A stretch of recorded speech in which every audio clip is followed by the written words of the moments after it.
Hi student, this is Suresh DB, lecturer in Automobile Engineering Department, SNM Polytechnic, Modapit.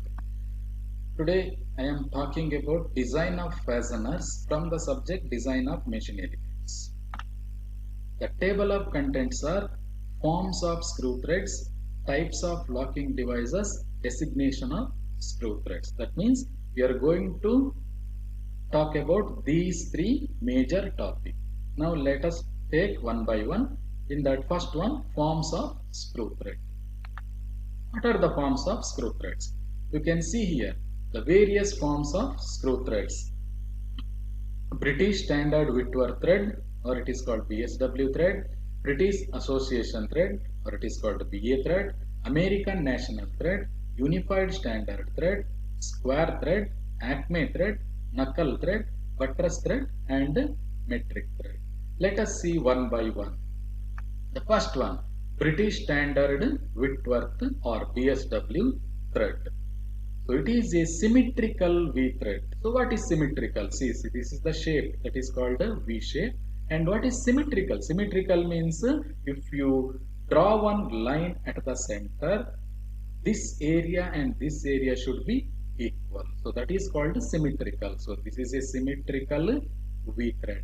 The angle between the flank is 55 degrees. So this angle between the threads are 55 degrees. These are used on bolts and screwed fastening for special purposes. Remember, this is a special purpose threads. Okay, so this British Whitworth thread or BSW threads are used for fastening of special purposes. The next one, British Association or BA thread. So this is a BSW thread with fine pitches. British Standard Whitworth thread, BSW means. So it is also a BA. BA thread is also BSW thread, but with fine pitches. So the pitches means this one. See, you can see the angle also reduces now, and it is used for instrument and other precision work. So whenever we are using the threads on a instruments, usually BA threads are used. And also for other precision work. Precision works means minute work. For a minute work, usually these pitches or BA threads are used. Angles are 47.5 degree. Next one, American National thread.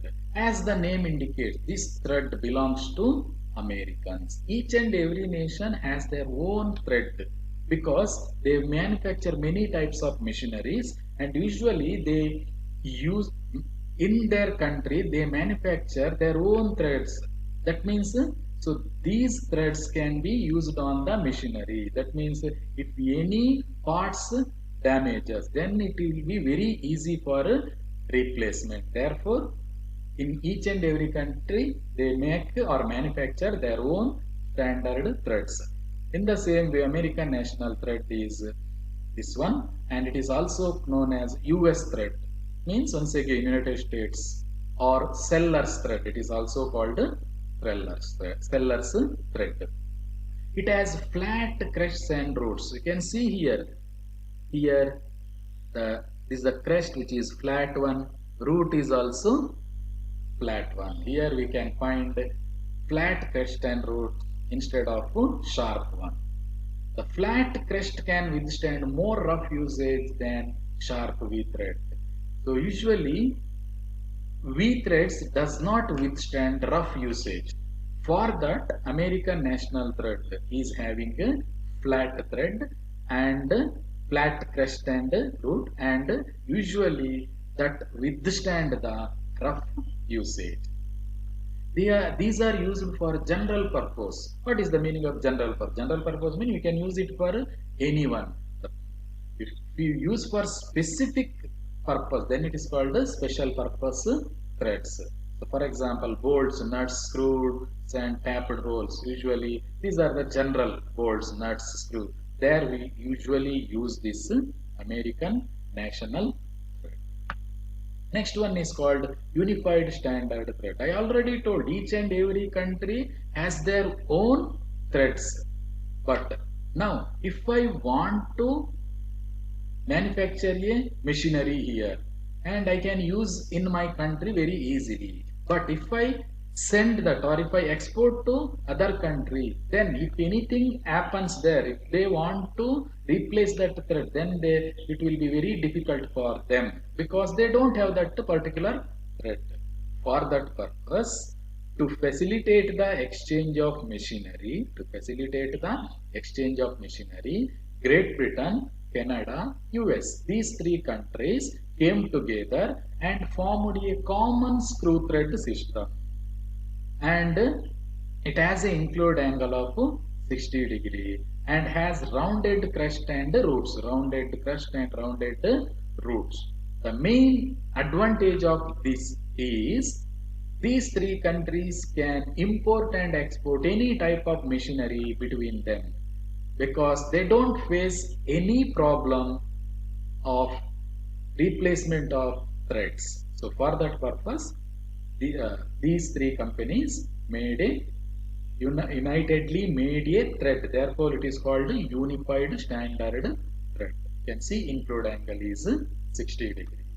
Moving on, square thread. It is used for transmission of power in either directions. The square thread you can see here, transmission of power in either direction. That means we can transmit the power in any direction. Usually found on feed mechanisms of machine tools, valve, spindle, screw jack, head, etc. We just take this screw jack. Why screw jacks are used? Screw jacks are used to lift the part of a vehicle while changing the tire. It is not easy or it is almost difficult to lift a vehicle using our own power. But if we use screw jack, it is very easy to lift. Even one person can lift a part of a bus or a truck using this screw jack. That means it multiplies our power, and to multiply the power, the power should be easily transmitted. Therefore, these square threads are used, and these are not strong as V thread. But remember one thing, these are not strong as V thread, but they offer less frictional resistance to motion than Whitworth thread. But they offer less frictional resistance. Therefore, we can easily easily lift the vehicle because the main reason is it offers less frictional resistance. In those cases where we need less frictional resistance, then we use this square thread, especially mechanical machine tools, valves, spindles, screw jacks, etc. The next one is Acme thread. So what is Acme thread? It is the modification of square thread. So see, you can see just modified. Square thread is modified. It is much stronger than square thread and can easily produced. Compared to the square thread, Acme thread can be easily produced. Frequently used on screw cutting lathe, brass valve, cocks, and bench vise. The include angle is 29 degree. Then next one is knuckle thread. It is also modification of square thread. Knuckle thread is also modification of square thread and has rounded top and bottom. Rounded top and bottom. This is the square thread which is having rounded top and bottom. It is modified. Used for rough work and ruddy work. Whenever we rough and ruddy work, then we use knuckle thread. Usually found on railway carriage coupling, hydrants, necks of glass bottle, and large molded insulators used in the electrical trade. So here usually you can see especially the glass bottle neck where we use this knuckle thread. Now buttress thread, used for transmission of power in one direction only. If you want to transmit the power in one direction, then we usually use this buttress thread. The force is transmitted almost parallel to the axis. And it has the advantage of both square and V thread. As we discussed, V thread offers great resistance and it's a strong one. And what about square thread? Square thread offers less resistance, easy to move. These two advantages can be obtained by this buttress thread. It has low frictional resistance as square thread and have strength similar to the V thread. Spindles of benchwise are usually provided with the buttress thread. You have seen these spindles of benchwise, which is used in the workshops, and there we use this buttress thread. The next one is called metric thread, and it is an Indian standard thread. So as American national thread, we also have our own threads, which is called metric thread. It is an Indian standard thread, similar to BSW thread. Therefore, I have brought the BSW thread diagram here. It is similar to the BSW thread, but include angle is not 55 degree. Instead of that, include angle is 60 degree. So here for metric thread, include angle is 60 degree. Now, moving on to the next topic, types of locking devices. So what are the types of locking devices used on the screw fastenings? Jam nut or lock nut, castle nut, sawn nut, locking with pin, locking with plate, spring lock, washer. First of all, jam nut or lock nuts. You can see the diagram here. A most common locking device is a jam. It is also called lock nut, okay, or it is also called check nut. It has about 1/2 to 2/3 thickness of the standard nut. Usually it is 1/2 or 2/3 of standard. This is the standard nut. You can see the size difference. Okay, it is half of this or 1/3 of this. Okay, and the thin lock nut is first tightened down with the ordinary force, and then the upper nut is tightened down upon it.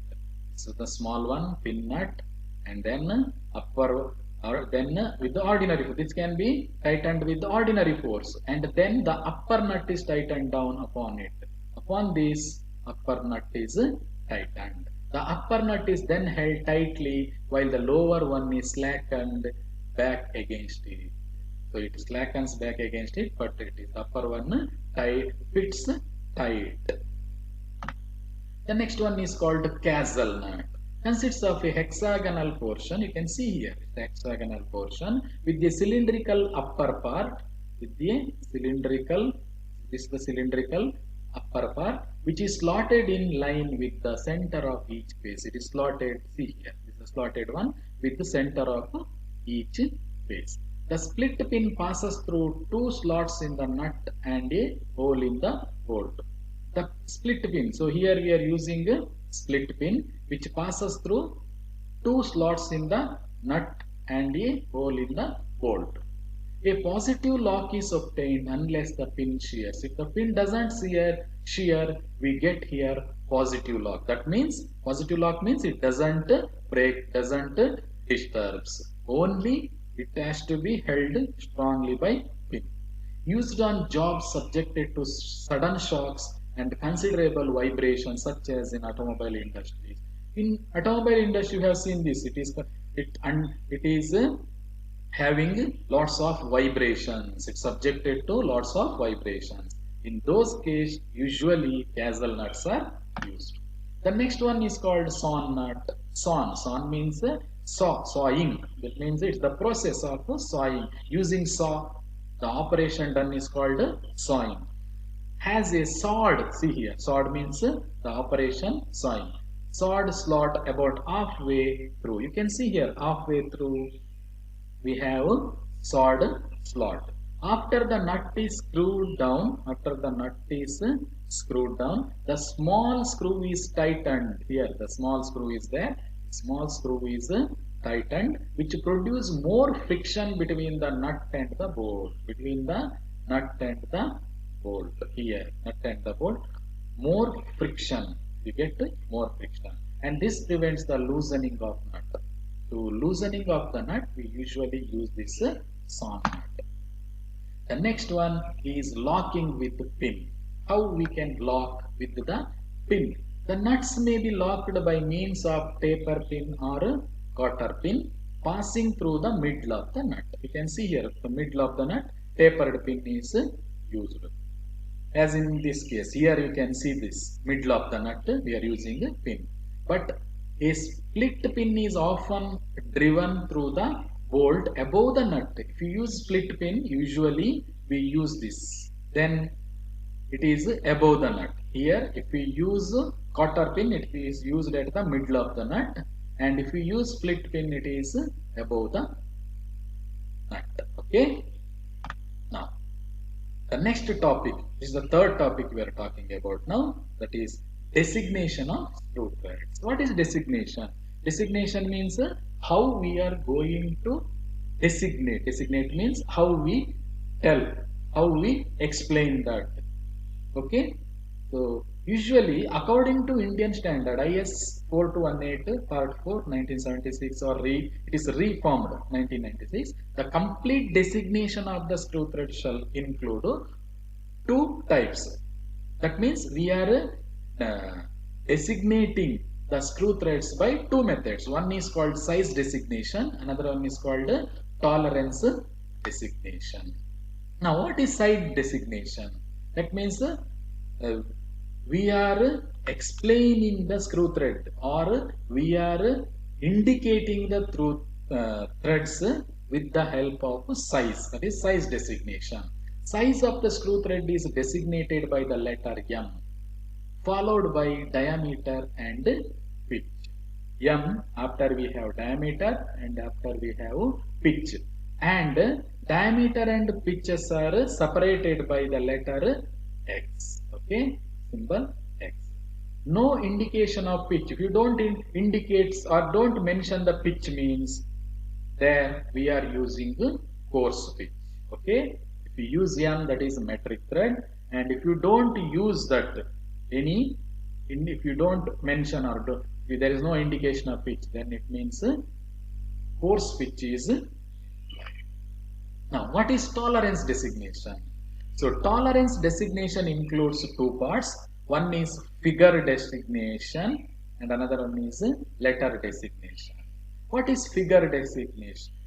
Figure designating tolerance grade. See here, a figure designating tolerance grade means, for example, we are indicating some numbers, figures, that is 7, 8, 9 like that. 7 for fine grade, 8 for normal or medium grade, and 9 for coarse grade. So like this, by giving the numbers, we are designating the tolerance.